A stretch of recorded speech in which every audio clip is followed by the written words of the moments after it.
Fried stickler, daddy jerk, dude? Yeah, it squeezes it like it. Sometimes we have to hold hands and your father up and Oh, my God. you squeeze it like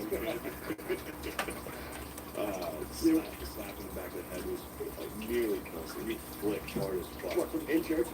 It went through the fucking head. Dude, that turns into a motherfucker. Oh, Still. yeah, we would like, my mom and dad would sit somewhere, and then like, you try to sit as far away from them as you could, like, Whatever siblings got fucked had to sit next to them. Like, you would all try to sit as far and you try to, like, I start fucking around, and then, like, me and Billy and Tom started doing this thing where we're sitting there in mass, and hey, if we go anymore, it's like Easter with my mom, just like, it's just so packed, you have to sit in the back, and you know, kind of pretend to go to church in the back while everyone's sitting there. And then we do this thing like when a hot girl walks by, I just like that, like tap top, like, you know what I'm talking about? Like, nice, and then you keep doing it. And then at one point, we doing something really funny shit. 8-year-old boy walks by, just like a sweet cup. All I do is Billy's on it, and Tom's on it, and Tom's on top. Oh, man. Oh, it was so funny. He's a hot kid, a hot Catholic boy. Yeah, we're just like, I did it. That's what Catholic boys are at my house. Yeah, they keep it in. Dolled up, walking through the aisle, you're sitting in the queue. Bring down that basket. That's like, they're like the little boys bringing down those baskets like the fucking Vegas Cardinal dude. Yeah. Ring girls. The ring girls, yeah. That's who's calling churches. Yeah, they walk by and blow a kiss at the camera. We don't think I've had this fantasy. It's like Fast Times at Ridgemont High. That fantasy, you get out of the I do that with multiple. I just sit and check all that. Bring out yes, you bring them out. Dude, we had a priest who could bring all the children up and have them sit at his feet while he did the homily. I remember being a certain age on it. My mom would cook that. Having kids as like people that help with the shit is still weird as fuck. Yeah, that's how they trick you into the home. Not that they like less into it, but it'd be like be horrible. Yeah, I understand. Like, I told you, like, what our priest did, our equipment in first grade, he told us, like, if we hear anything say, if we hear any voices telling us we should become priests, that's God, and we have to report immediately. What's your vocation? Yeah, I was like, and I don't like to do anything. I should become a priest. God's telling me to become well, in my head, it was like, you need to be a priest. Yeah. Oh. No, I bet. That happens. Yeah, because you get told in Catholic school that's what happens to priests. Yeah. Like God told me one day that I should begin. It's like, oh, sure. And all of a sudden, all you know is just a fucking jump on gravestone, do my head, like, yeah, God knows. I was at church on Saturday last week. Did you? At a wedding, Catholic church, and just seeing the altar, there was some young girl. Yeah, just sitting there. I think as we get older, too, we just start getting way more supernatural. Yeah, it goes to death. You're like, there's gotta be something else to roll around. But Midsummer's about like a pagan cult that still follows like ancient rituals and shit. And while I was watching, I was like, dude, thank God for Christianity. Thank God that the Romans came out there and like, fucking knock this shit off, dude. Fucking sacrificing people. That's not true. That's not true. You can't sacrifice people. Yeah. Worship Jesus. He's like, be nice. Vote Trump. Yeah. That's what the Romans said. It's just weird too, how the church now is still infallible. It's like clear fucking sign of imperial power. Infallibility is no longer. They stopped it? Yeah. They got rid of that with little Pope Francis, did it? I think it might have been. I thought that's how they got out of the child molester shit. No, infallibility is not. They don't do that anymore. In fact, that was late for the game. Infallibility came around like the bad part. I could be wrong. Yeah. I love multitasking products. That's why I love Pasta MD, especially UV Daily, which I recommend to my patients. Jimmy John's finally has toasted sandwiches, including the new chicken bacon ranch. Try one a day.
everyone.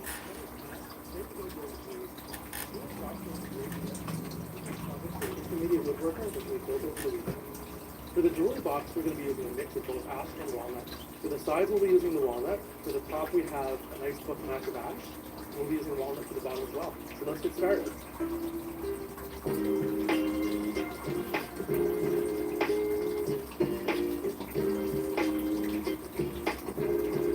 First thing we're going to do is start by gluing the top and the bottom. You want to make sure the glue is ample time to dry before we actually start to build the box. So we're going to be using type on 3. We want to make sure we get a nice bead all the way across. And what I'll do is I'll smooth it out with my fingertip here. There we go. Place it together. So now what we'll do is we're going to let this dry overnight, and we'll continue with the rest of the box. So I've got my walnut all dimensioned. We're going to be making a box that's going to be roughly 12 by 18. So I've got 2 pieces here for the longer size, roughly 7.5 inches deep by 19 inches wide. So we're going to start by cutting the miters, and after that we'll support the miters with an axe blade.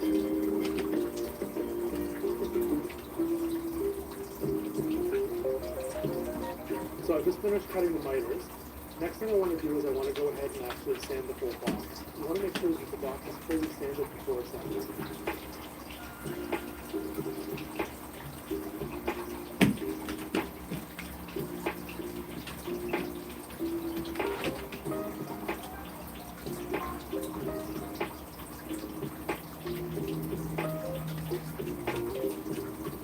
I've got the insides of the box all sanded. So the next step is we're going to cut the rabbet for the top and bottom. What we'll do is we'll cut the rabbets first, and then we'll sand the top and bottom with that.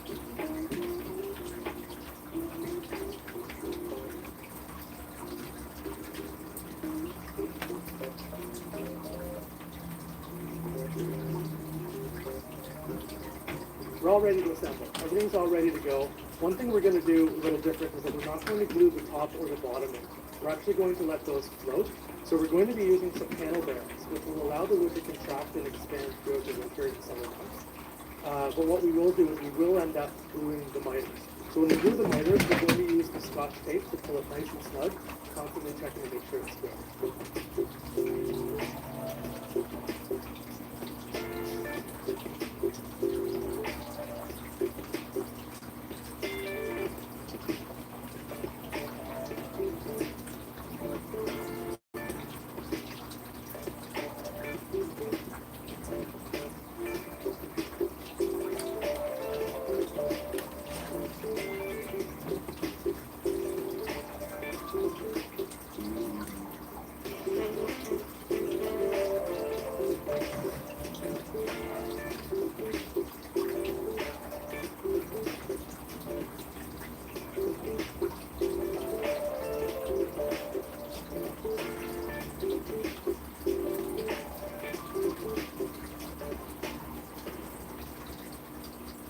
We've let the jewelry box sit overnight and the glue is now hard. The next thing we're going to do is cut the top off on the table saw. After that, we're going to cut the mortises for the splint.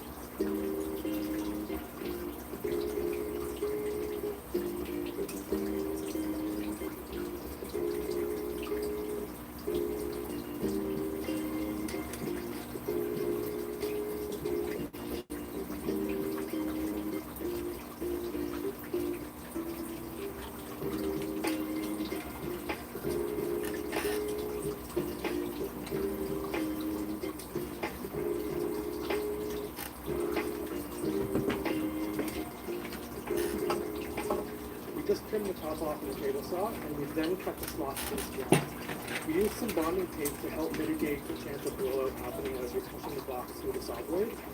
So if you do that, you'll end up having nice crisp slots. So we're now all ready to glue in the ash splinters. I've got a mallet to help me pack them into place. After that, we're going to let them dry, and we'll trim them off with a Japanese brush.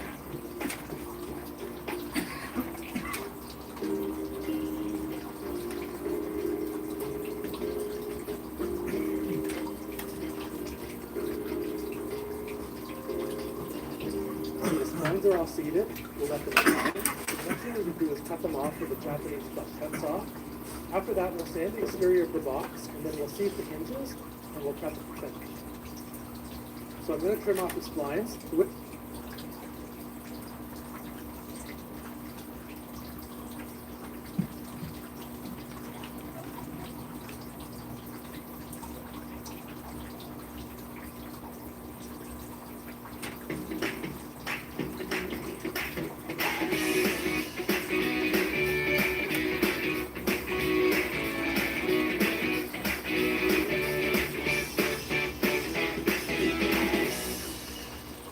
Hi, I'm Joe with Family Handyman. I'm in the wood shop today. We got a fun little project. Going to make a jewelry box. Anyone with moderate skills can pull this off. Get started. I'm going to start by milling my wood. I've got a piece of 1/2 inch hard maple for the sides and the front of the box. I'm going to use this 1/4 inch maple for the tray. Got an inset tray, and this beautiful African produce for the top and bottom of the jewelry box. First off, I'm going to cut a 1/2 inch wide by 1/4 inch deep groove on each side of this board for my top and bottom. Next, I'm going to cut this piece to the length, which is 9 inches. I'll get my top and bottom out of this. Then I'll take it back to the table saw and put a groove on both ends of my top and bottom. So what's happening here is I'm going to make this dado groove that goes all the way around the board, so the top can just set right into the box. Okay, this is hard maple. I'm going to rip down to 4.5 for my sides, front and back of the box. So I've decided to cut these 45s on the table saw. What's going to happen is we'll cut the maple to make the 45 create a corner of the box. It'll go together like that. Now that I have one of my sides cut, I'm going to use it as a template to cut the other side. Now that I have all my pieces cut, I like to dry fit all the pieces on the bottom. And I'm not using nails on this project. I'm going to use just glue.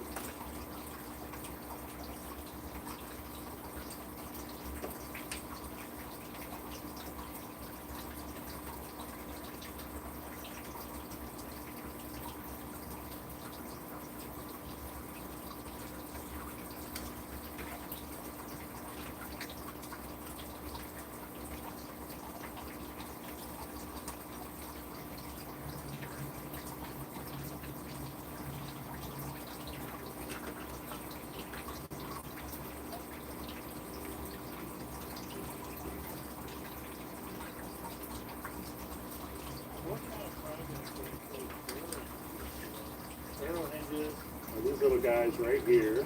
And what I like about them is that when the door is closed, no hinges showing on the front, no hinges showing on the side. That's the good news. The bad news is a little bit tricky to install. I want to give you an overview and understanding of what these barrel hinges are all about. So first off, let's have a look at one so you know what I mean. This is a barrel hinge. They're available in different sizes and they're metric. So this is a 12 millimeter. That indicates the diameter here. When they're called out as metric, you have got to drill a metric hole. So what I mean with that is that in the back of the door for my project, I had to drill a hole for the barrel hinge to fit into. Don't try to cheat the system. It's got to be 12 millimeter, then it has to be 12 millimeter. Otherwise, the fit won't be right between the hinge and the door. One of the things you have to be really, really careful about is making sure that the holes you drill are correctly located. Let's have a look at the door that's already in place on this one.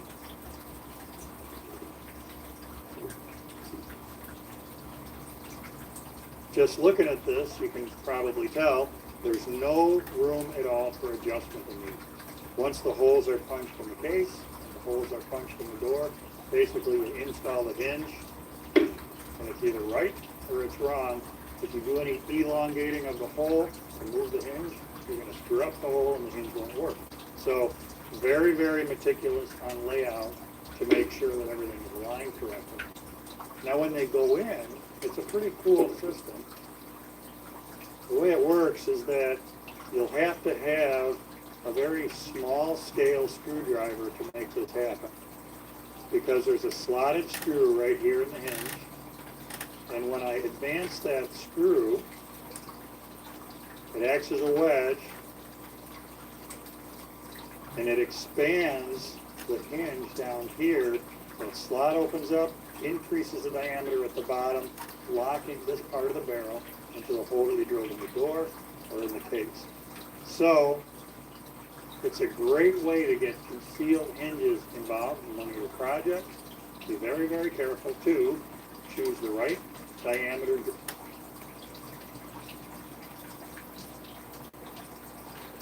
If I could turn back time.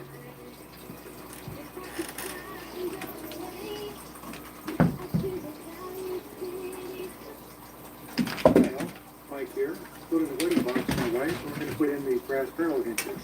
One's going to go in each of the tack posts here. So, anyway, that's an idea of what they look like closed and open. And basically just a little simple lid on the top. Where we'll have the couple's name and date and a little pretty set of rings that's carved into it as well. So anyway, let's go ahead and get this done real quick and enjoy.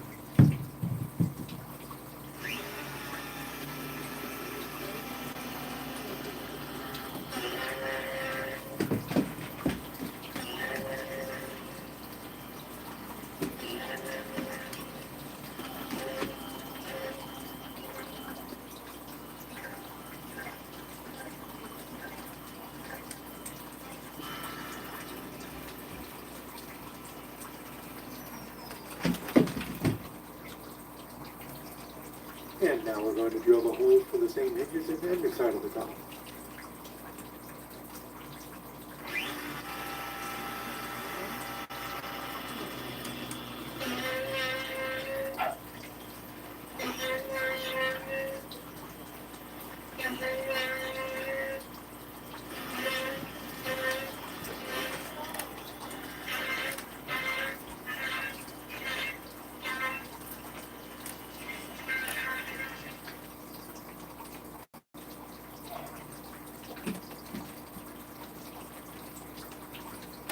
These are the rubber hinges I want to install.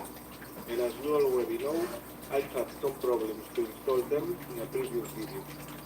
These are 10 millimeters in diameter. And if I open them, the distance between both barrels is 5.35 millimeters. Here we can see I have already filled the holes I have made in this set when I showed how to make this display cabinet. So I will put the hinges here, but I cannot center them in the edge. I must calculate how far can I put them from the border. So the hinge is 10 millimeters in diameter.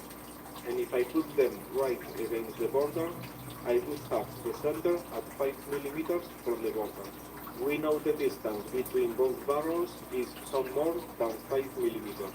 So I could put the hinges at 2.5 millimeters from the border before when I open the door it grazes the cabinet box. But instead of 7.5 millimeters, I take 7 millimeters with the caliper. And I will mark that distance in the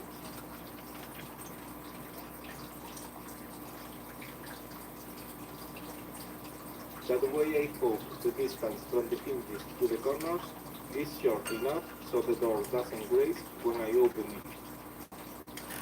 Now it can be difficult to insert these 10mm hinges into 10mm holes. No problem with 10.5mm holes, but they are very loose inside 11mm holes.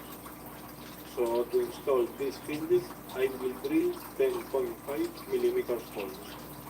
I have this 10mm wood drill bit, and I also have 11mm wood drill bit. But to drill 10.5mm holes, I only have a metal drill bit, and it will be very difficult to center this one in the marks I made. So I will use the 10mm wood drill bit to center and to drill the holes. And then I will use the 10.5mm metal drill bit to enlarge the holes. So first I drill a 10mm hole in this wooden block.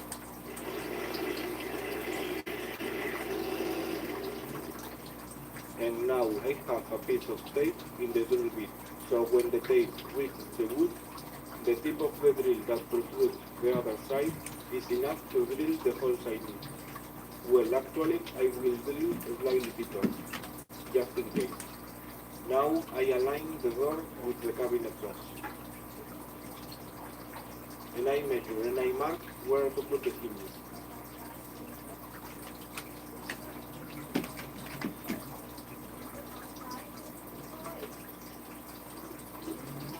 And I use the square to make that mark both in the door and in the cabinet box. I mark the distance from the border.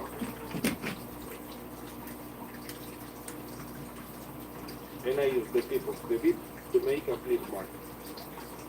I should put some painter's tape in the outside of the cabinet box to avoid the little scratch I made there with the caliper. But well, finally that scratch is almost invisible.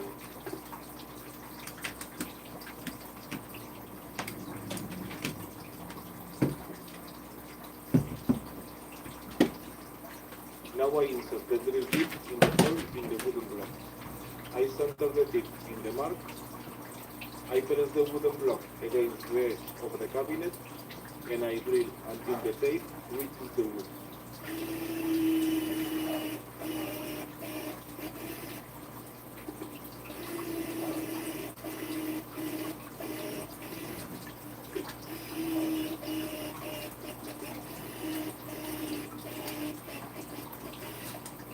And now I use the 10.5mm metal drill bit to notch the holes. This works fine when working with hardwood, but if we work with softwood, we cause a lot of splintering.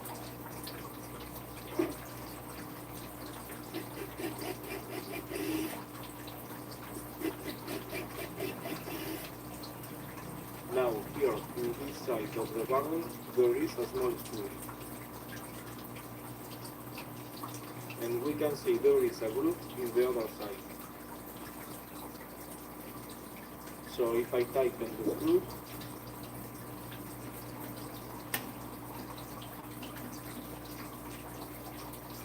it opens the groove. So now the barrel has a bigger diameter. And we can see there is another groove here, in one side. Here I will insert one screw to fix the barrel inside the hole so it doesn't move. One problem is to find a very small screwdriver. I have to find the size of this one so it enters in the screw hole when I tighten it. Then I put the key inside the hole and I tighten the screw so it expands.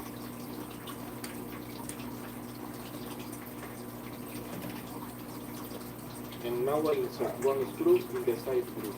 That way I make sure the barrel won't move.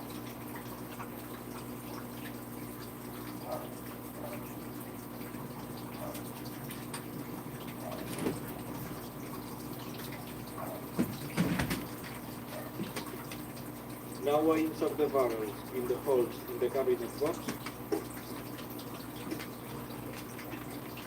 and I tighten and I insert the screw.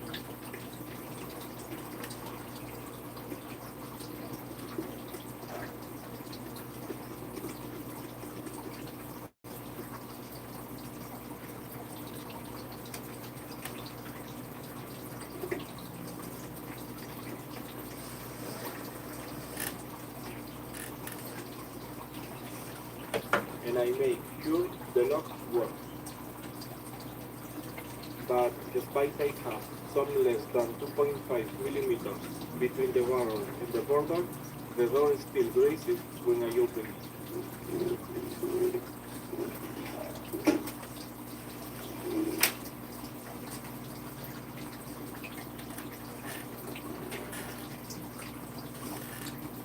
Here we can see how it grazes. And now I have a bigger gap between the cabinet box and the door. But well, if we push or if we pull the barrel, we can change the separation between the barrels in each hinge. Okay, these hinges seems to be very easy to install, but making them fit perfect can be a headache. Thanks for watching.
test before we go to the actual pour. At the end of this video, I did a complete summary of all the key learnings that I think you should know before you start doing this as a DIY project in your own house. So please stick around.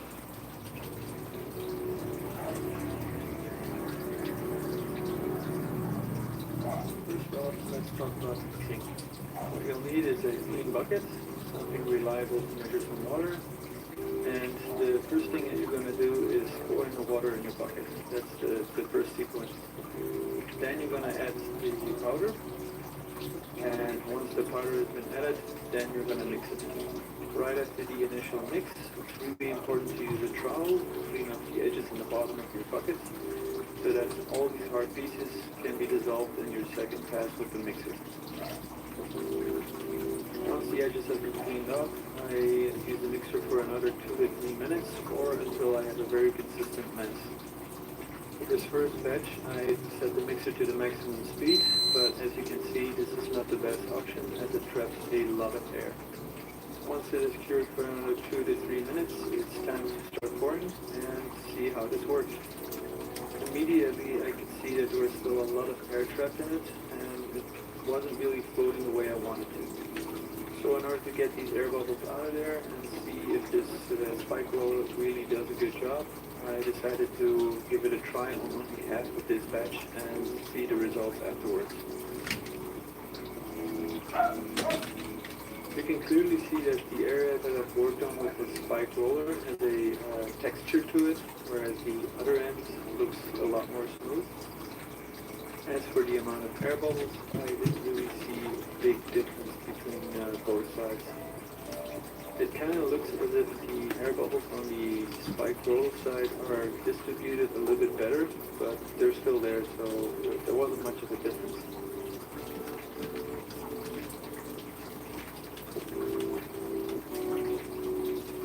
So now that we've cleared that up, let's prepare for the second layer of self-leveling concrete. And as with any concrete product, this isn't waterproof and actually highly absorbent, so we need to treat this one with another layer of primer. As with the initial priming of the floor, once again I'm making sure that I do enough passes of the priming so that I can do a water test that has a positive result before continuing with the second layer. Now for the second batch, I've tried to add a little bit more water and also mixing it on a lower speed, and immediately I could tell that there was a lot less air trapped into the mixture. Also the flowing was a lot better, so with this one I was a lot more pleased than with the first batch. I have only added 2.5% of additional water, so if you want to try it, then I recommend you do it in small increments. One important side note on adding extra water is that yes, you're increasing the overall workability of your product. Bear in mind though that going away from the recommended amount of water does decrease the strength of your final product. And just for shits and giggles, I thought I'd try to use the roller once again, complete surface, and see what the result is when the material is flowing a little bit better.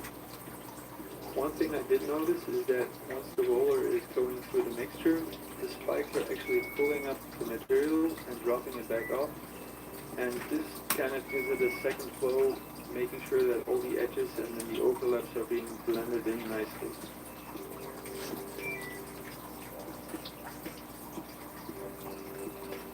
Overall, I have to say that with the second pass, I'm pretty happy with the results. There's not much air trapped in it, and it looks silky smooth.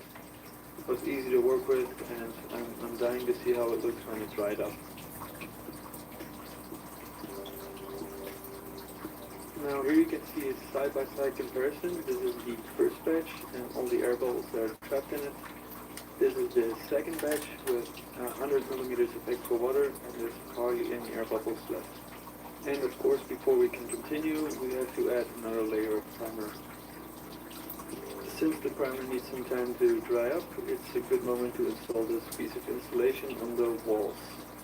Now, the saga says that this insulation prevents the floor from cracking once you're pouring a complete slab of self-leveling concrete. The idea behind it is that you're forming a barrier between the slab of concrete and the wall, and this gives the concrete the opportunity to expand and to contract depending on the weather and the temperature without forming any cracks. To install this, I'm just using some small steel nails, and I'm trying to make sure that the installation layer is as close to the bottom as possible so that none of the self-leveling compound can go underneath.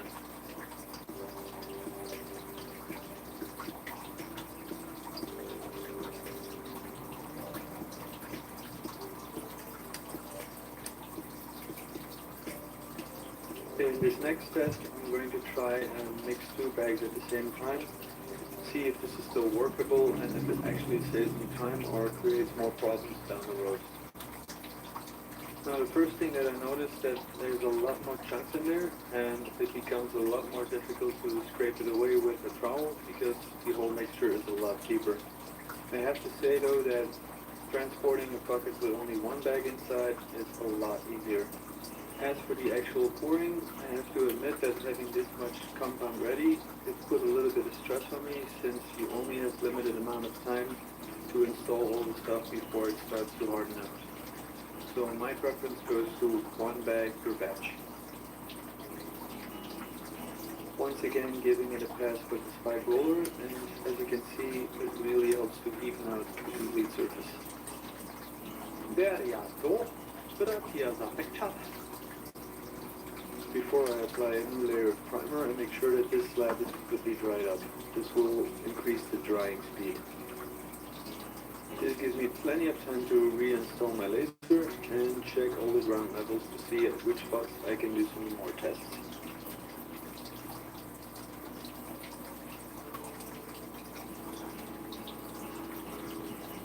In this next test, I'm going to try out how well this stuff works with fiberglass reinforcement. I have a crack anyway, and I do mean in the concrete, so I might as well give it a try and see how well it does. This is a sheet of non-sticking fiberglass, and when I was working my way over it, I did notice that it had the tendency to start floating, so I constantly had to push it back down with the spike roller.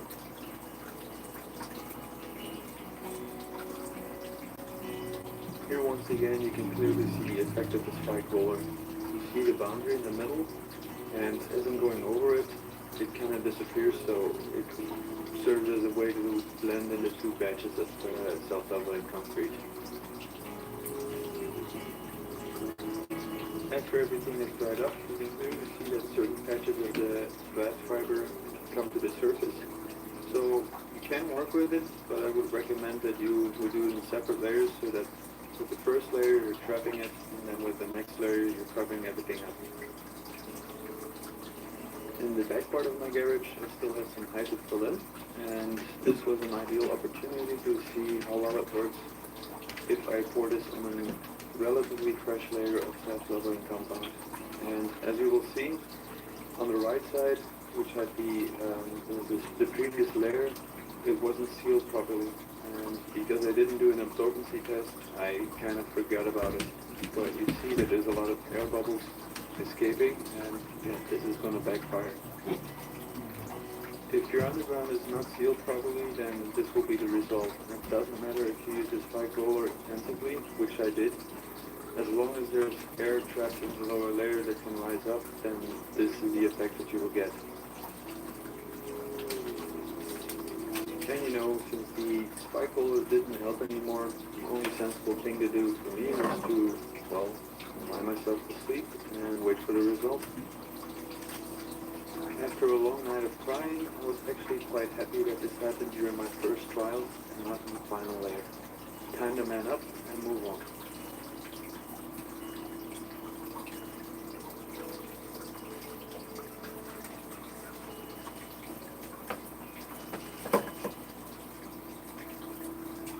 Another thing that I noticed is that at the back end of my garage, I start to get these white spots on my floor. After a quick research, I learned that this has something to do with poor ventilation. If there isn't enough air circulation, then the evaporated water will condensate back onto the floor, and the salts from the water will crystallize as a fine powder on top. So This also shuts down the drying process and leaves you with these white spots that you can easily scratch out.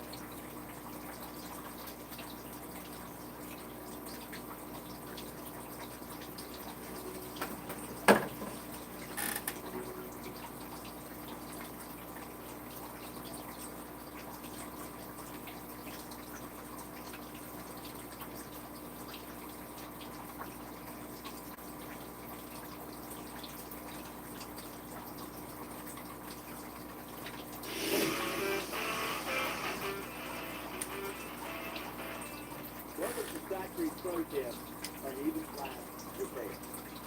Today we've chosen to address this situation using Factory Top and Bond. However, there are several ways to deal with an uneven slab. Let's go over those real quick before we go to the most efficient way to get there. First of all, please understand an uneven slab cannot be ignored. It is a trip hazard. There are more folks in the hospital because they tripped on a chunk of concrete that went ignored. So, what do you do about it? One, that's most expensive, but yet it's complete, would be simply to remove the slab, address the grade issue that caused the uneven slab, and then repour. Second on the scale of economics, which you're often going to see in football stadiums, for example, is where they take a concrete planer and actually grind and cut this high lip of concrete away. Very ugly. It stands out like a sore thumb, but it does give them a smooth transition, and they get to leave the concrete in place. The third solution, and by far the most efficient, in that it's cost-effective plus a speedy way to solve the problem, is to do an uneven slab repair. Now, the last note of caution, it still is a repair. This type scenario where one piece of concrete grows and the rest of it stays, there's a root or something happens to cause the shift. Doing the repair I'm going to show you is a repair, meaning it's a Band-Aid. You may get lucky and this slab is quit shifting and it'll stay fixed for years. Or the very next day you could have another slab elevation change and it's going to pop and crack what was just repaired. So with that in mind, let's get on with addressing how to do this repair.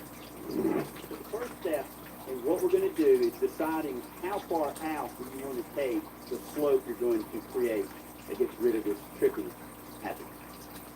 The easy way to do it is take your steel float, your trowel, set it on the edge, and see how far out that you want it to go. I use this as the gauge. When I get it to where I'm comfortable with the angle, then just put down some painter's tape. The painter's tape will serve as my line to give a nice clean edge from where it goes to feather edge up to, in this case, it's a 1/2 inch lift. Then we'll remove the painter's tape again. So with the painter's tape in place, I'm going to start by bringing this concrete to SSD. Why? Because Top and Bond has polymer in it. We do not do a prime coat. If the material you choose to go with doesn't have the modification, then you need to prime it first. The next step, we're going to mix up our Top and Bond to a flowable loose consistency to get down into this crack. So for filling the crack, we've made a loose consistency. Let's take a look at it. So it's oatmeal, but it's on the runnier side. I'm going to fill the crack and then rod it like that. Now notice I'm using my margin trowel tip to rod the material. What I'm doing is forcing the spines down in the crack. This is an unusual situation in that we're hoping that the slab is finished moving. And so to do this repair, I first want to get that void and that slice filled up with the material that's going to firm up and make a solid member. The only way to get down there is to rod it. Now it's got the crack good and consolidated. The void is full. We've smeared it down on the top to seal everything up. The next step is to add more powder.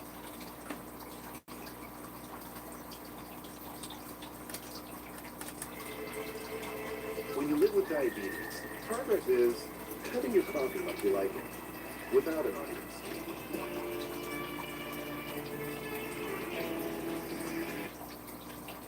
The Freestyle Libre 3 Plus sensor tracks your glucose in real time, so everyone else doesn't have to. And over time, it can help lower your A1C. Confident choices for more control of your life. This is progress. Learn more and try for free at freestylelibre.us.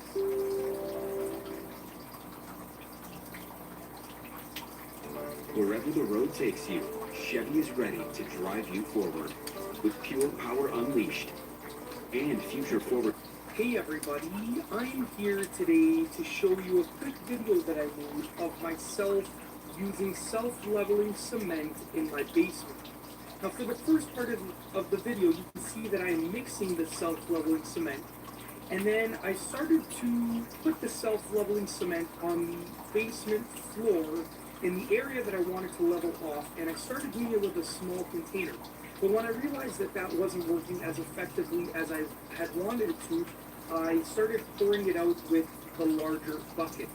Now once I had poured some down onto the floor with the bucket, I used a putty knife to spread it. And I continued to use the putty knife to spread the self-leveling cement in the area that I wanted to level off. Now, once I had put down a decent amount of self-leveling cement, I realized that there was more than I needed in sort of the middle area, and there was a little bit of a hump. So I used a piece of wood to level it off. I basically took the piece of wood and I just moved it along the area to really make sure that it was leveled off. And then I continued using the bucket and the putty knife to pour more self-leveling cement onto the floor and then spread it around properly. Now, when I had finished getting the majority of the area that I wanted to cover, I then got a little bucket of water and I used the putty knife to sort of put a little bit of water along the edges of the self-leveling cement and then spread the self-leveling cement so that I could basically feather out the edges, and this allowed it to be super smooth. Now I did this because I was sort of ending the self-leveling cement in the middle of an area, and it wasn't really ending at a wall for the entire perimeter. And basically, the finished product, as you can see here, looked really good. I'm not by any means a professional at doing this. I'm just a do-it-yourselfer, but the finished product looked absolutely awesome. It was nice and level. It looked good, and when it had dried, it felt super smooth. And that's basically it. I just wanted to make this quick video to show you myself using self-leveling cement in my basement. And that's all I have for you today. Thanks for watching.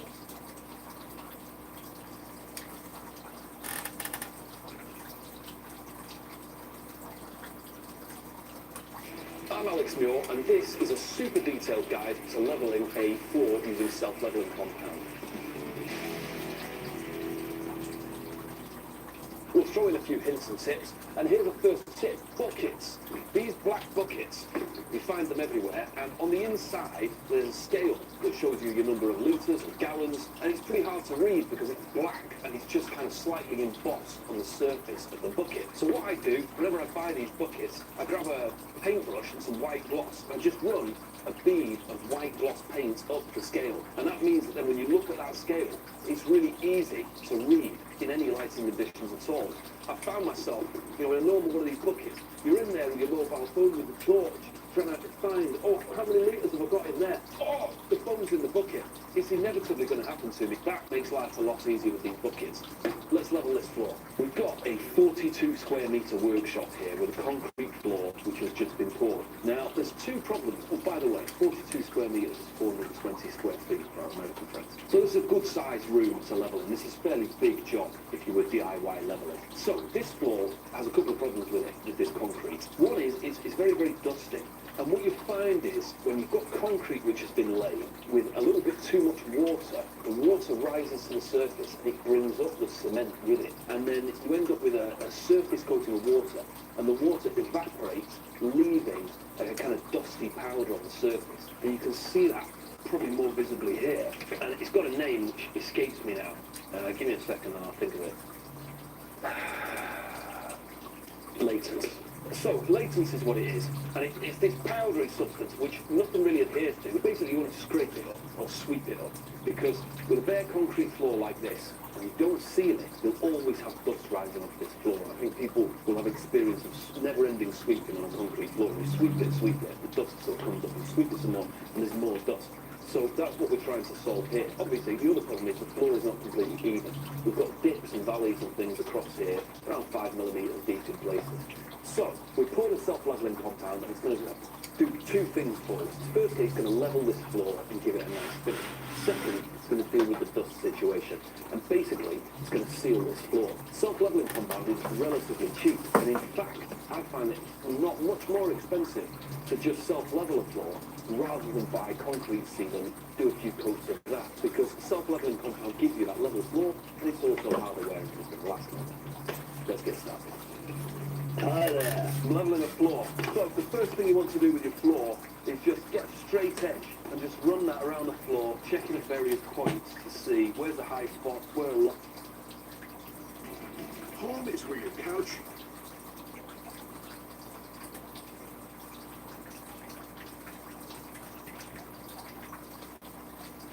So you're watching this video because you want to learn how to perform self-leveling concrete. A lot of positive videos out there, but this was my experience. I watched a couple of them. Everybody said it's quite easy, but the truth is it's a little bit more complicated than you think. These are three things that you have to keep under consideration.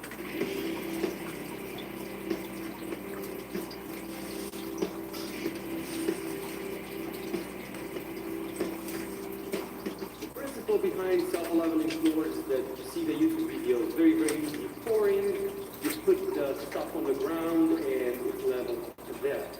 But the truth is that it's a lot more complicated than that, and it's not a matter of being done professionally, because it's quite simple as a task. It just requires a certain way to be done, which is hard to achieve by yourself or just with a little help.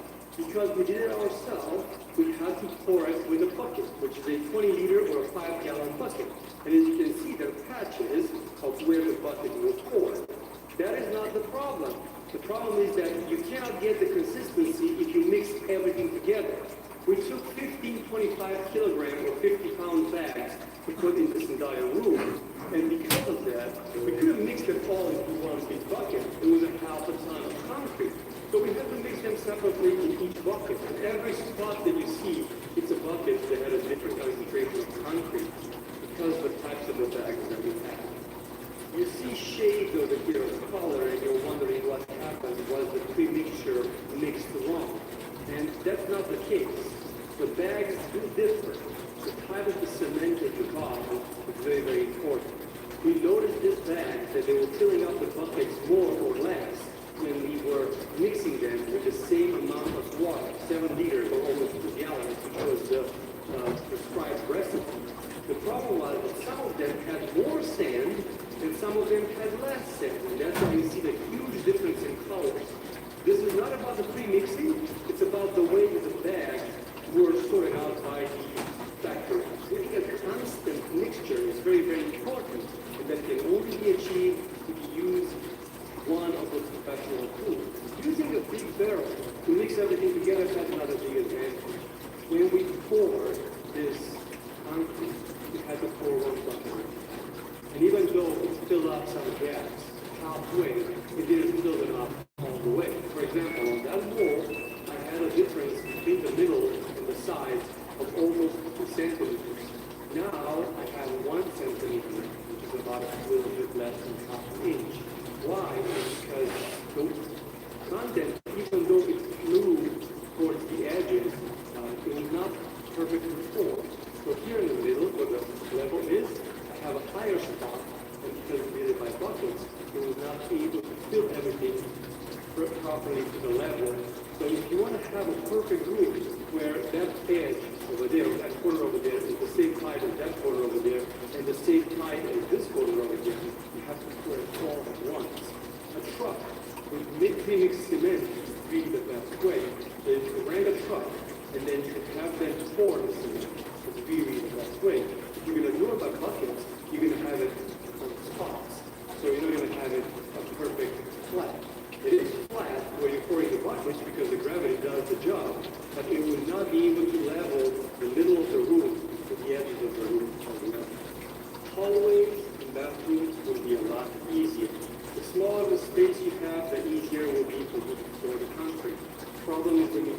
spaces like these, this is not for somebody that is expecting perfection.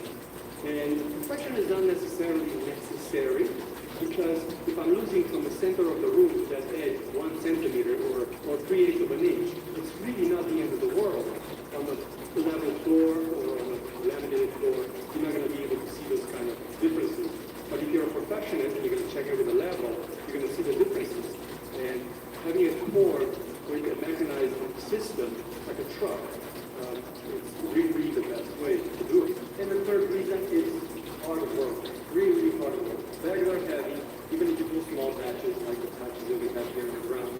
They are 55 pounds, cost liters of water. And mixing everything over here, it's back-breaking work. A team of two, one is a mixer, one was a pourer and a pre-mixer or after mixer. It worked out really well. We were able to do this group in about 2 hours. It's not the amount of time that we've done it though. It's the fact that we were not able to pre-mix everything together properly as far as like mix all the bags into one batch. What made the differences between the colors and shapes. So ideally, if you want to do it by bucket, what you want to do is you want to have 3 of your best friends pre-mix content in multiple buckets for you, and then have one guy who just constantly pours and constantly pours.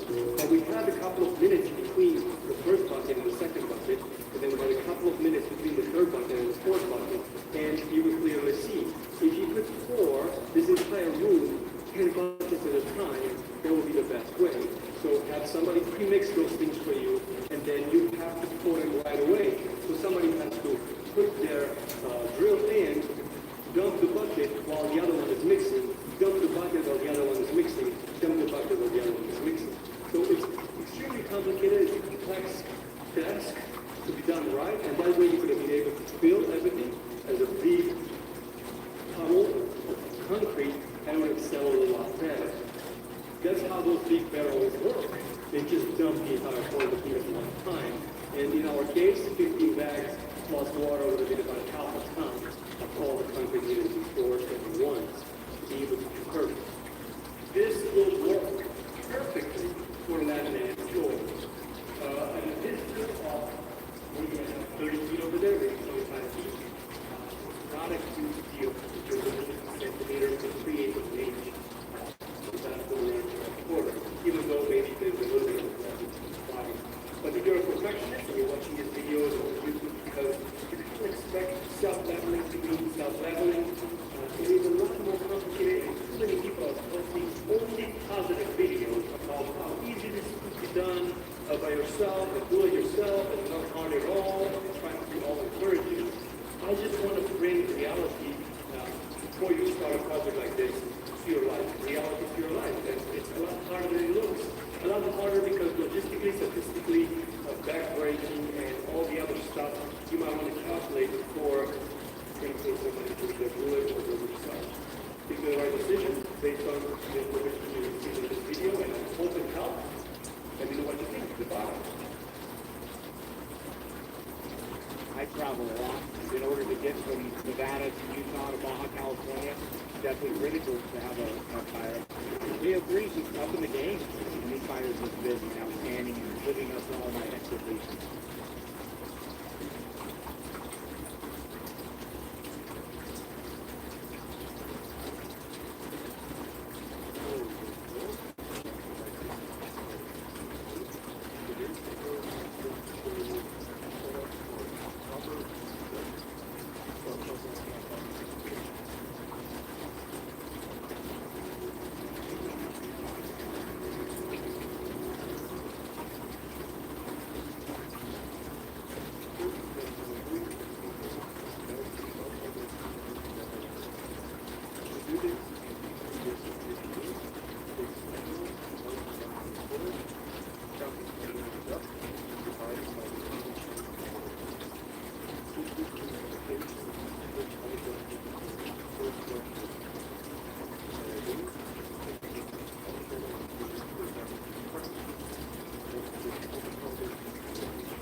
directly from the bucket.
So you're watching this video.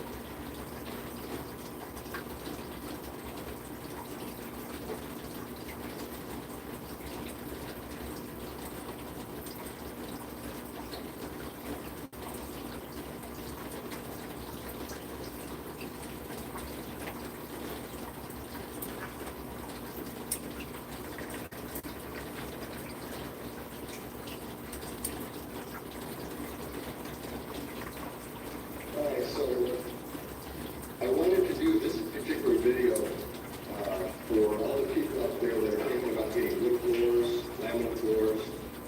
Some of you end up calling me off the internet, you find cracks in your floor, and you say that there's holes that need to be ground.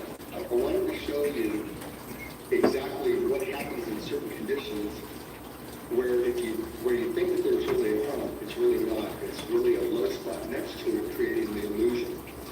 So, Marty, go ahead and take that little 5-foot level and show exactly. Now, most installers are going to come here to your house, and they're going to find the crack, and they'll say, oh, there's a high spot. That needs to be ground. Really? Okay. Take the 8-footers and do the same thing. I've had people use 8-footers. You still think it needs to be ground, right? Okay, so Marty, go ahead and set up the 8-footer along with the 12-footer.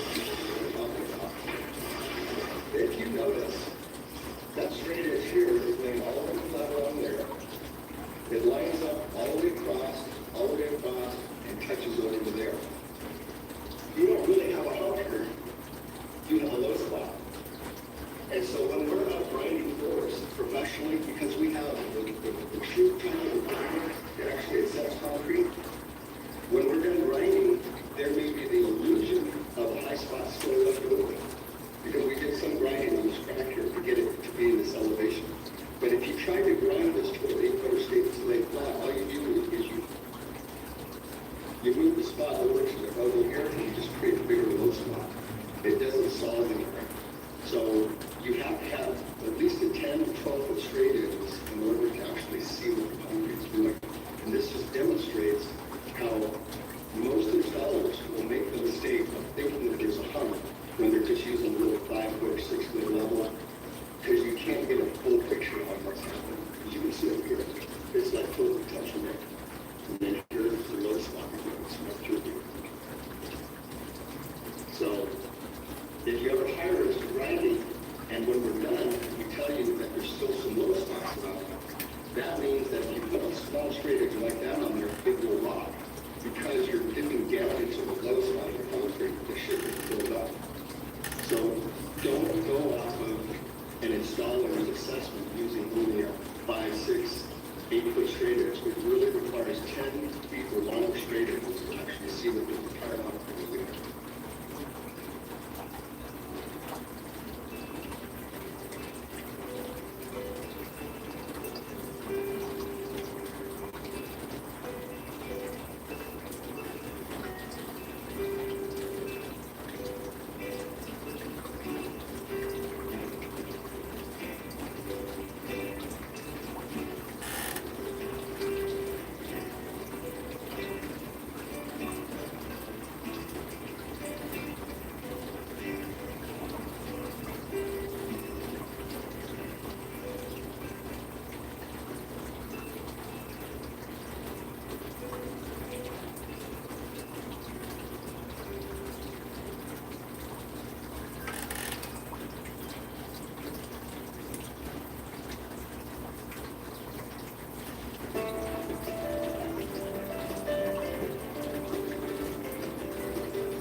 this is not my job. I'm not building this house. If you discover something new, consider clicking that thanks text link underneath the video and realize that every single dollar that I raise, I try to plow back into the channel to make more videos with you faster. Let's check out the new slab that was poured on Saturday and what happened. Look. In an earlier video, I showed you the concrete slab right after it was poured, and I thought that there might be some puddles in it, and it turns out pretty big ones. What a shame. And it's, right in the middle of the slab, and they're actually bigger. It's also just much deeper because you can see the rings right here. You can see where some of the water has already evaporated, and some of it has gone back down into these cracks, these control joints. But it's possible to fix this with a skim coat, but it's a shame that it happened. It really shouldn't happen because I didn't see any control stakes. I'll show you over here. In this slab that they're going to pour, I thought they were going to do today, but that stake right here, and it's got the nail in it. Anyway, I didn't see any of those in this entire slab. So I don't know how he was getting his grade as they screeded the concrete, but when you don't do that, this is what happens. You get big puddles like this. And it's problematic if they're going to put like laminate flooring down here. You have to have the floors in the same plane. So this has got to be fixed at some point. That's for sure. There's really not much you can say about the puddle. It's a problem.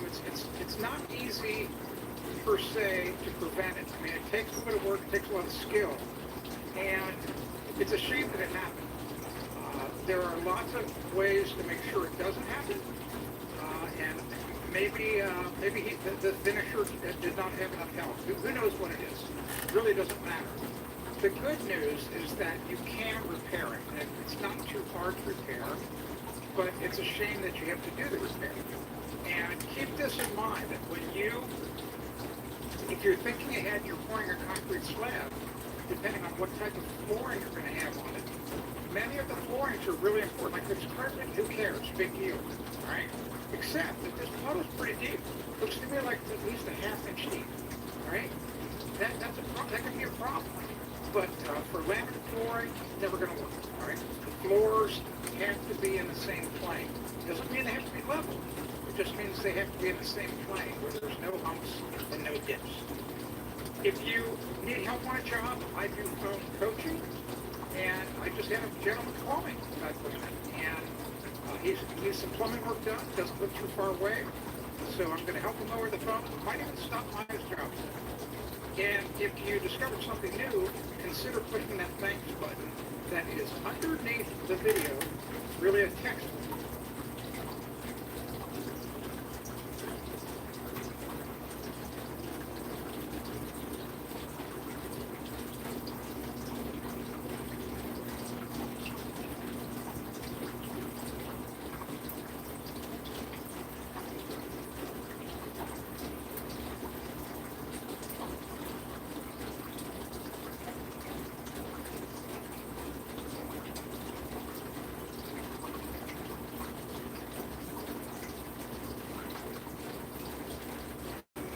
If you look back in the market 20, 25 years, there was no low-maintenance solution that preserved rich aesthetics. DIY self-leveling concrete floors.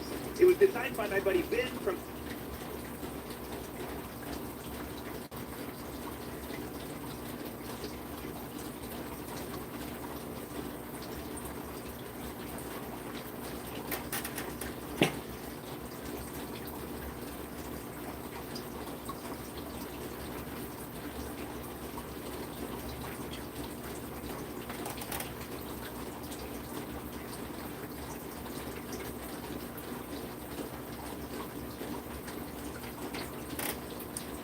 Kermit from Southwest has slab ponding. It's on a 16 by 12 concrete slab top they poured 4 years ago. Kermerized.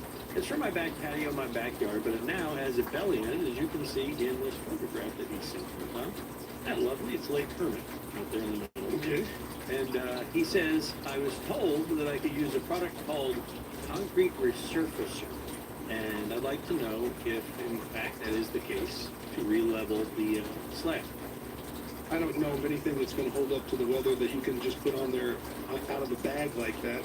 I know there's a lot of, like we have a sponsor, Concepts of Concrete, but they do leveling and then they go over the top of it with a creative coating of some kind, whether it's stone or acid wash. There's a lot of different things to do.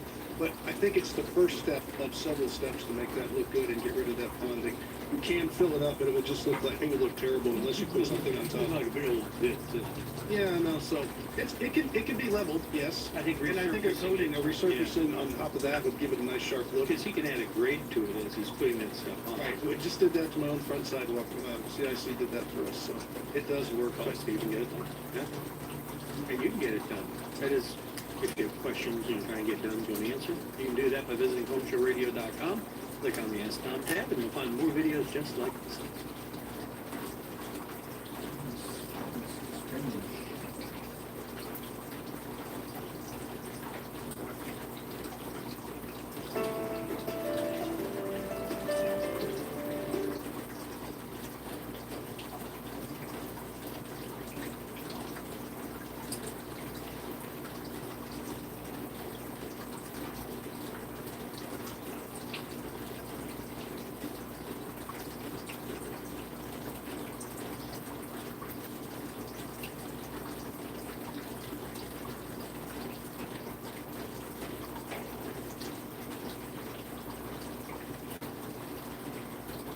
What do you do when you have a large commercial property and you have negative slope and you have water coming off the parking lot finding its way into the building?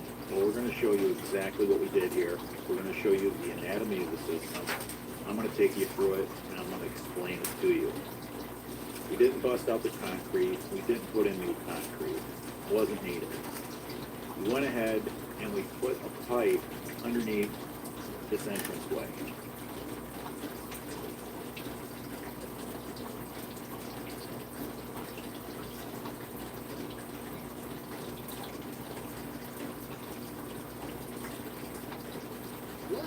If your pool looks like this, Leslie's helps you avoid needing that. It's easy to turn that. Hi, my name is Jason Geyser, and thanks for being with us this week on Technique of the Week. And today we're going to be showing you how to re-level a porch. That's happened a lot where either it could happen for a number of different reasons. It could either be that it settled after it was poured, or just somebody didn't know what they were doing and when they poured this. But we have actually slope on this particular porch going back toward the house, and they're getting water down in the basement. So what we're going to be doing is showing you today how to, an easy way to screed this off so we make sure we get a nice level or a nice sloped surface with an overlay material.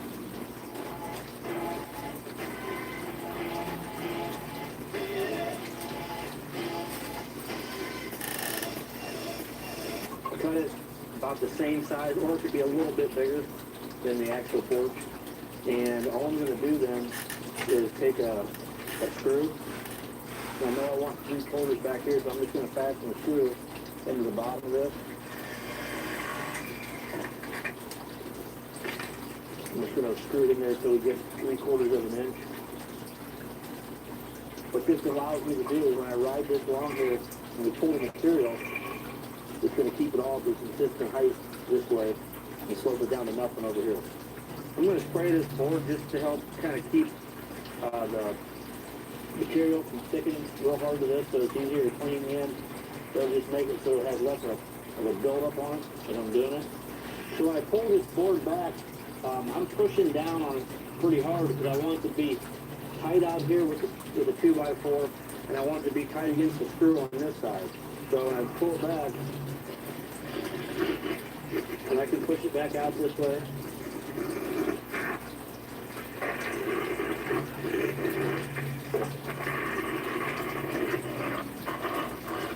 And I'm going to take my trowel, if I can reach this yet.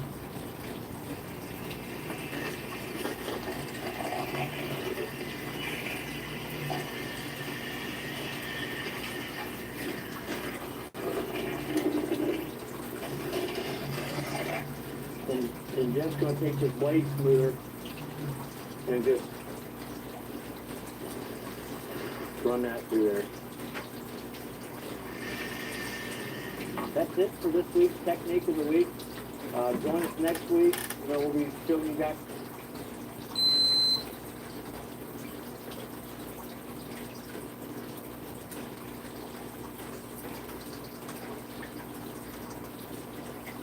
Hey everybody, my name is Mike Montgomery, and today we're going to be taking an old, damaged concrete pad like this one and transforming it into a new one. Like this, on Modern Build. I might have one of the worst sidewalks out there with a ton of voids, but that means we've got an awesome tutorial planned. Let's get it. The first thing I'm doing is pressure washing this sidewalk. I need to get rid of any of this loose gravel and as much of the dirt as possible so that the new concrete can bond. In this clip, you can see just how much debris was embedded in the concrete. And technically, I would say that a pressure washer isn't necessary, especially if your concrete isn't in as bad a shape as mine. Just be sure that there's no oil, loose dirt, rocks, or chips in the concrete. Over time, dirt and the yard have encroached on this sidewalk, so I dug back a few inches. That way when we pour the resurfacer, it's able to flow over the edge. The concrete resurfacer I'm using has a maximum depth of 1/2 of an inch. And as you can tell, these voids are way deeper than that in some locations. So that means first, I need to build up this slab. And to do that, I'm going to use some of this final concrete patch. This is a 40-pound bag, and I'm going to mix it up with water with a mixing drill attachment. And this needs to be thick enough that it holds this shape. One reason I'm using this product is because you don't need to use a bonding primer to existing concrete. So we're saving a step. And I'm not about to start now. Not when Speaking Up can help millions of women experiencing the coughing fit panty blitz, or the giggle dribble. That's what popping out an 8-pound baby can do to you. Thankfully, there's toys. It does also come in smaller packages, if you prefer.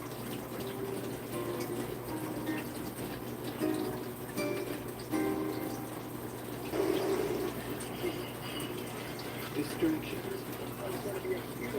They steal your attention when it matters most. They're dangerous when you're driving. And just as dangerous when you're walking.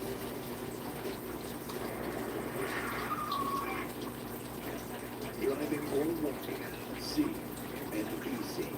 The instant you stop paying attention could be instantly always regret. This first short clip that you're seeing was shot on my phone. My bad for that. I forgot to click record on my camera. But you can see how I'm using this small trowel to work the concrete patch. My goal here was just to get a rough shape for our sidewalk. I wasn't trying to get anything perfect. It was obvious where my low spots were, so I just made sure to really press it into the existing concrete. That way it bonded well. I'm going to throw in the rest of this first bag, and we'll probably end up using the rest of this second too, but we'll save about 1/4 of it. Spoiler alert, I did end up using the full second bag to get this filled in. And I'm sure there's quite a few out there with more concrete experience than me, so if you have any helpful tips, please leave those down below, especially if I missed them.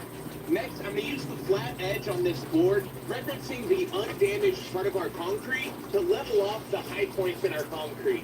I also used this wide magnesium float that did a good job of evening things out. Here around the corner, I found it was easy to pack the material onto the sides by hand and then build a decent corner that I could then screed around and get flat.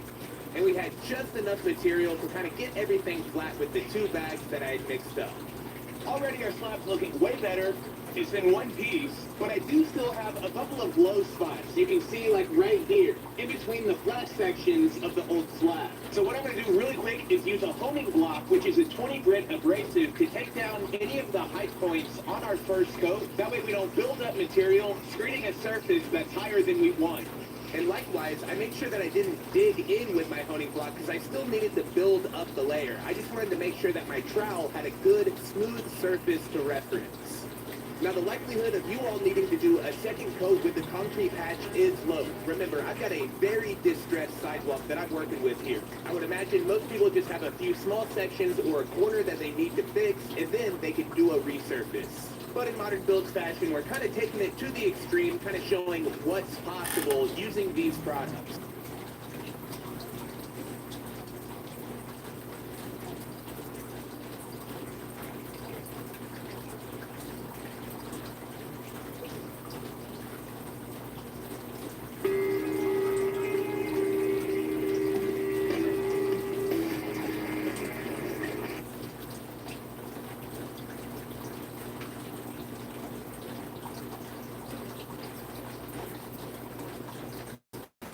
Before I was pretending migraine was too looked up, it was hard keeping plans.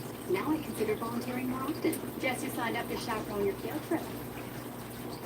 In this video, we're going to show you how to drain water off of a driveway without a catch basin or channel drain.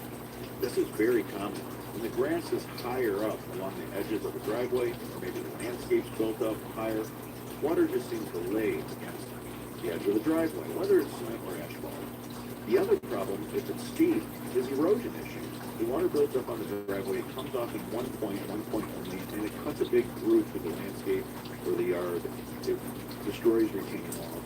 An open French drain can stop all of that. A good open French drain right alongside the driveway. It'll collect all that surface water, pull the water right off the driveway, and you can take a discharge line and you could direct that water and put it in its place wherever you want it to go.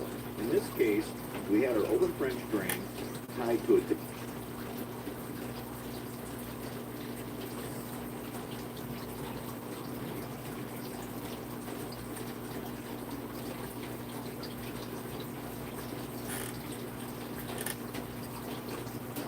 Water can accumulate in a driveway for a variety of reasons. One of those being that the driveway wasn't constructed properly. But in this case, I don't think that's what the problem is. I think it was the soil actually settling, and that happens every once in a while. So there are a few reasons why you are going to have puddles in your driveway. However, this is an asphalt driveway, and I would imagine all you would need to do would be to clean the area as much as you can.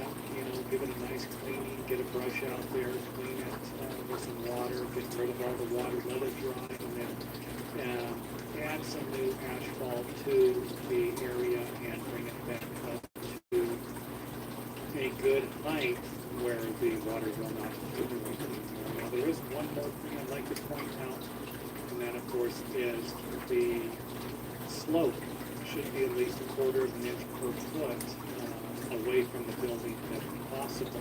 I understand there will be circumstances where your driveway is actually still towards the building. And if this is the case, it would be a bad idea to install some type of a drainage system to make sure that the water doesn't drain into the building. So again, you know, something like this, if you have a puddle in your driveway, if you have a concrete driveway and you have a puddle that forms in there all the time, you might need to cut out a section of the concrete and re-pour that section or re-pour the entire driveway.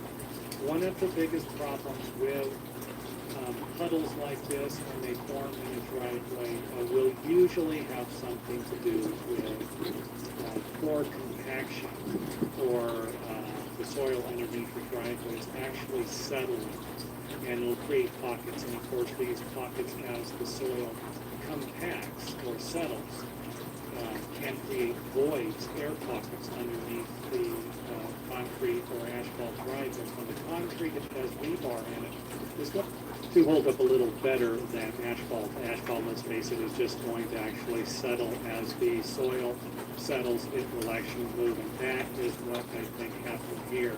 And you just have the soil settling. So that's another biggie. I can't tell you how many times I've seen someone go in and they remove or they add some type of soil to a driveway, and then they pour over it, and then years later the driveway cracks,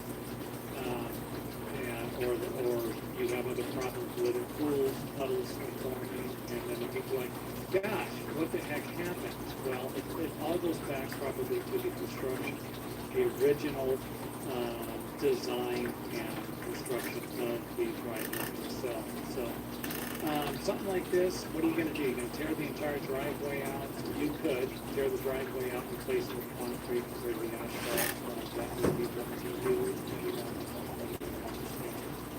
Something like this isn't a big deal. This is a problem. You know, hey, it might be in an area where it rains a lot. It might not be in an area where it's dry. It only rains a few times a year. So I'm going to leave that with you. Whether you do anything at all with a water spot like this, you can actually have one on your property.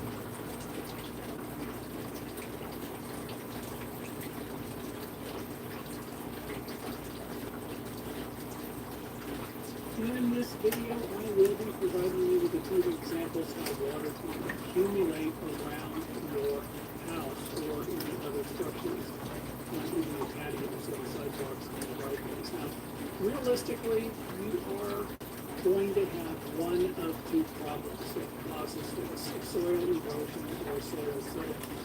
And that soil settlement would be any soil sinking into the ground. Erosion is when water comes along or when something that moves the soil to a different part of the property. And that's it. You can stop watching the video right here.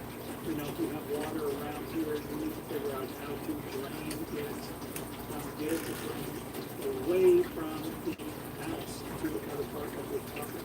I would suggest keeping water puddles at least 5 feet away from the house, but you know, you can always install site drainage systems if water's a problem. This would be basically a kind of like a plumbing drain system where you can install pipes underneath the ground and have them pop up in certain spots so that when the water does accumulate, it's simply going to go into the drains and drain safely away from the property. Now, another problem you could would be if the site is flat instead of sloping. So here we can see where the property is sloping away from the house. And this is common.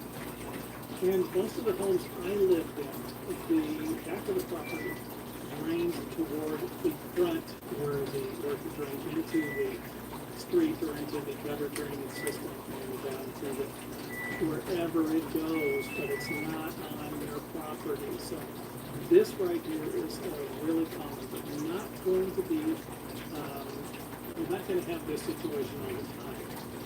Here is another situation you could have where the soil slopes away from the property all the way around the building. You know, maybe you live on the top of a hill. Something like this could be what you're dealing with. You're not having any problems, I imagine. But if you do have a problem and you have a pretty steep grade, again, it's just going to be from soil settlement or erosion. You have a little spot on your property just going to need to be filled in. When you get a puddle that forms out there on a regular basis, you might need to just raise that area a little bit so that the water can drain away from the property instead of getting trapped in. And of course, the opposite would be is draining towards the house, the soil sloping in all directions towards the house, and you would end up with something like this if you didn't have any site drains. This is not going to be a common situation. And the reason for that is most local building officials, building departments, planning department officials, they know better. They're not going to, you know, they're going to have the builder raise the property, whatever they need to create some type of a slope.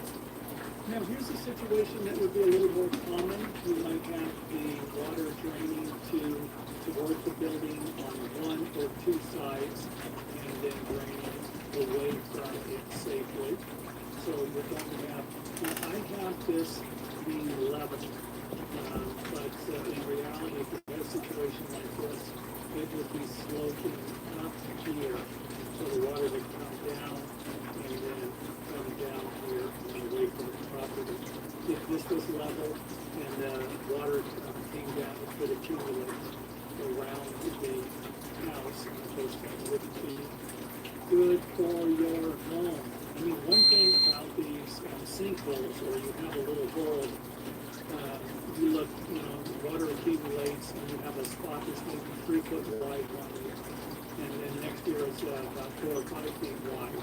That's because the soil is displacing, it's moving somewhere else, and so the longer that water sits in those areas, the greater your chances of that hole getting larger. And if that area is around your building foundation, it could cause it to sink.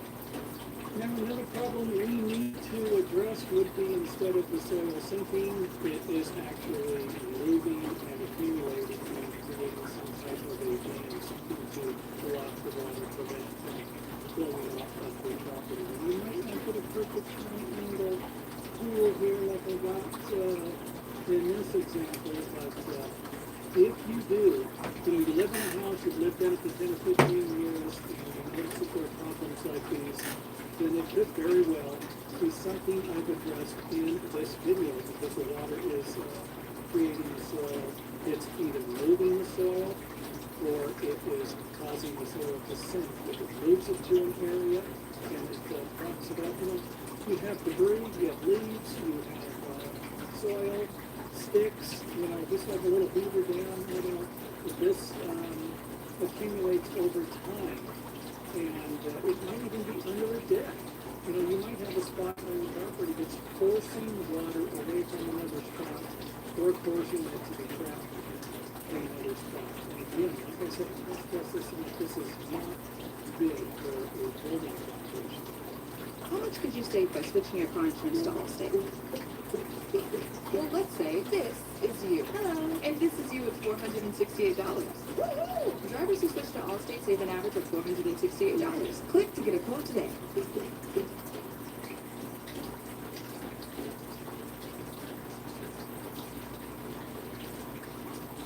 Hey, Brandon, do you have a walk moment? I had a wild ride on these spinning pickups. He was screaming pretty good. A couple of roads there, I love this because it's mild. Now let's take a look at our pretend trees here, but not our root system. Those of you who are familiar with tree root.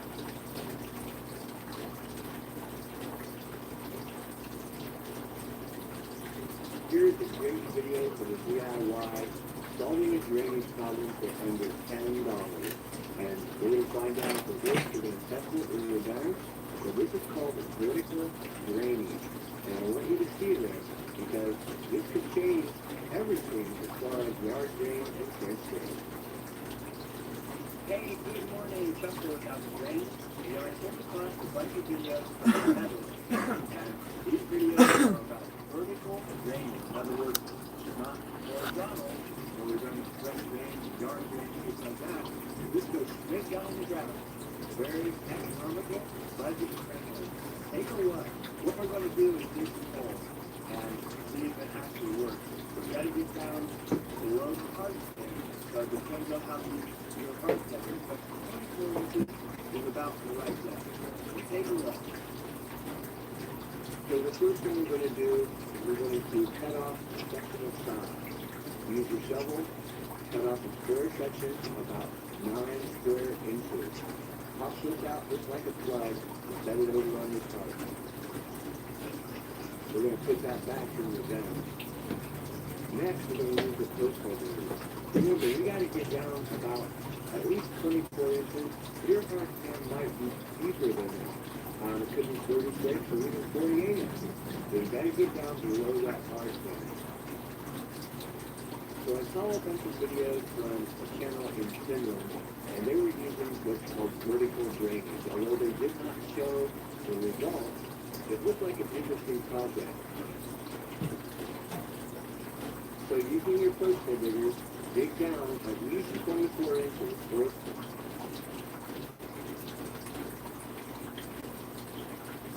Surfacer will renew your concrete surface at a fraction of the cost to tear resurfacing concrete.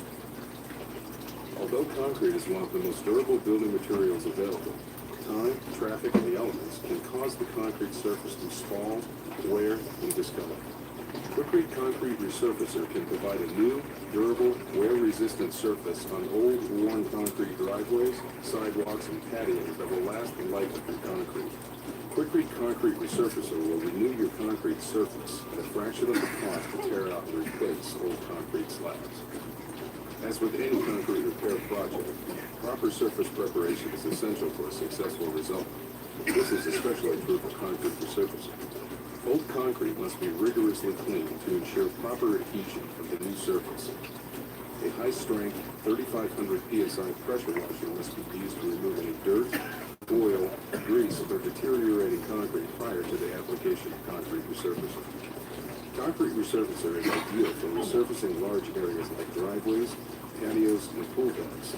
But because it sets quickly, it is important to section off your work areas to no larger than 144 square feet. This will allow enough time for placing and finishing the resurfacer before it begins to set. It's essential that control joints and expansion joints are maintained to allow for slab movement. These joints can usually be used to define your work area. Weather stripping can be used to prevent concrete resurfacer from spilling into the joints. Before resurfacing your slab, deeply scalded areas and large cracks should be repaired using concrete resurfacer that has been mixed to a trowelable consistency. The repair should be allowed to harden before resurfacing the entire area. To mix concrete resurfacer, a 5-gallon bucket and a 1/2-inch drill and panel mixer should be used.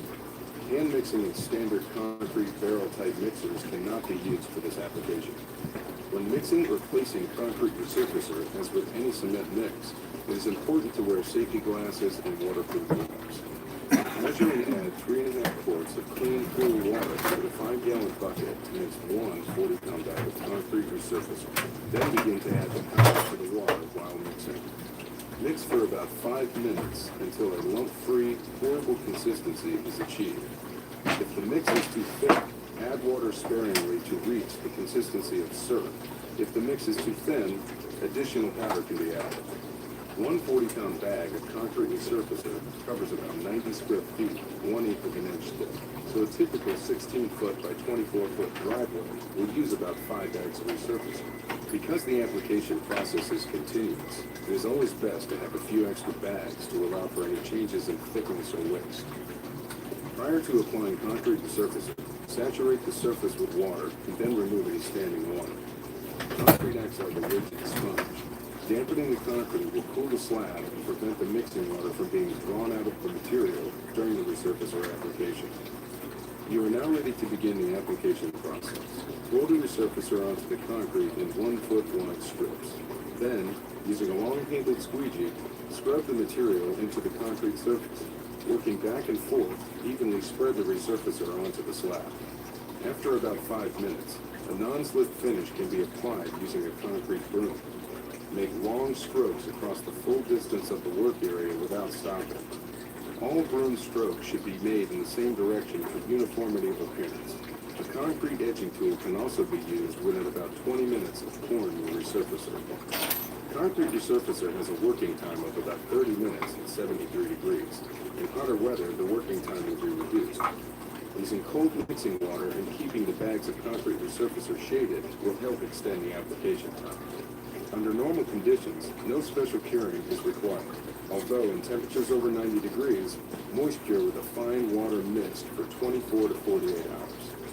Because concrete resurfacer is polymer modified, temperature should remain above 50 degrees for at least 8 hours and should be protected from freezing for 24 hours after application. Concrete resurfacer will support foot traffic in about 6 hours and vehicle traffic in 24 hours.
video, I patched these two pieces of sidewalk.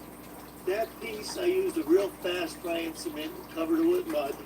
With this piece, I used traditional Portland cement and sand, and then I covered it with mud, so it wouldn't blow and match. This is what it looked like before I did it, and this is what it looks like after I did it, and I'm going to explain some different techniques at the end. Well, today, we're going to patch this concrete up. See, it's all pitted right here. And before I talk about it, let's just look at the rest of the driveway. This was poured 20 years ago, all with different times, and it may be a couple different suppliers. So concrete in Pennsylvania, this is 20 years old, has a deadline to it. I'm going to explain that more as I go. But now we're going to go back here and look at this patch. Now I'm going to fix this patch up. I'm going to do two sides. This side, I'm going to do the new school way. This side, I'm going to do the old school way. I'm going to explain as I go. First thing we're going to do is we're going to pull all this stuff out of here as best we can. Like that. Then we get the wire brush over it like this. All that loose stuff out of here. Not bad. And get all the loose stuff out. First thing we got to do. Now the next thing I'm going to do is get some of this rapid set border mix.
Mm-hmm.